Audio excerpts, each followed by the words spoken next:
அதெல்லாம் பண்டிகைனா துணி எடுத்து தைக்கிறது, அப்புறம் அந்த துணியை போய் டெய்லர்கிட்ட கேட்டு வர்றது. இன்னொன்று எப்படின்னா சுடிதார் தைக்கும்போது அந்த எக்ஸ்ட்ரா துணியில் அந்த தலைக்கு பேண்டு தைக்கிறது, அதுக்கு வந்து ரப்பர் பேண்ட் நம்ம வாங்கி கொடுக்கணும். அவங்க அதுக்கேற்ற மாதிரி மேட்சாக அதே துணியில் பேண்டு தைச்சி கொடுப்பாங்க. அது அப்புறம் வளையல் வாங்குறது, மேட்சாக வளையல் எல்லாம் பண்ணுறது, ஒரு செப்பல் வாங்குறது எல்லாம் போகும்.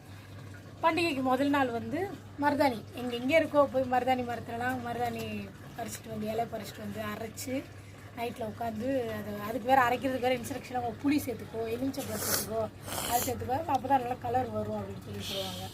அதெல்லாம் பண்ணி மருதாணி வச்சு மறுநாள் காலையிலேயே வெள்ளமே 4 மணிக்கெலாம் எழுப்பி விடுவாங்க. குளிச்சுட்டு ட்ரெஸ் எல்லாம் மாற்றிட்டு கரெக்டாக அந்த தொழுகை நேரத்துக்கு தொழுதுட்டு அப்புறம் எல்லாருக்குமே முபாரக் சொல்லிவிட்டு அப்புறம் சாப்பாடு அப்படி அந்த நாளே ஒரு மாதிரி. இப்போ என்ன ஆகுதுன்னா ட்ரெஸ்ஸு ஆன்லைனில் புக் பண்ணியாச்சு, வளையல் இதெல்லாம் அதுவும் புக் பண்ணியாச்சு. மருதாணி வைக்கணுங்க, மருதாணியை மெகந்திட்டு வாங்கி போனால் ஒரு 1/2 மணி நேரத்தில் வச்சுடுவாங்க. அது இன்னும் ஒரு 10 நிமிஷத்தில் காஞ்சிடும், அவ்வளோதான் முடிஞ்சு போச்சு. மறுநாள் 8 மணிக்கு எந்திரிக்க, குளிக்க, காலையில் ஏதோ ஒன்று சாப்பிட போயிட்டு நமாஸ் முடிச்சுட்டு வந்ததும் என்னப்பா மதியத்துக்கு என்ன பிரியாணி ஆர்டர் பண்ணியாச்சுல, சாப்பிட்டாச்சு. அதுக்கப்புறம் படுத்து தூங்குவோம். அப்புறம் முடிஞ்சால் பீச்சுக்கு போவோம், இல்லைன்னா பார்ப்போம்.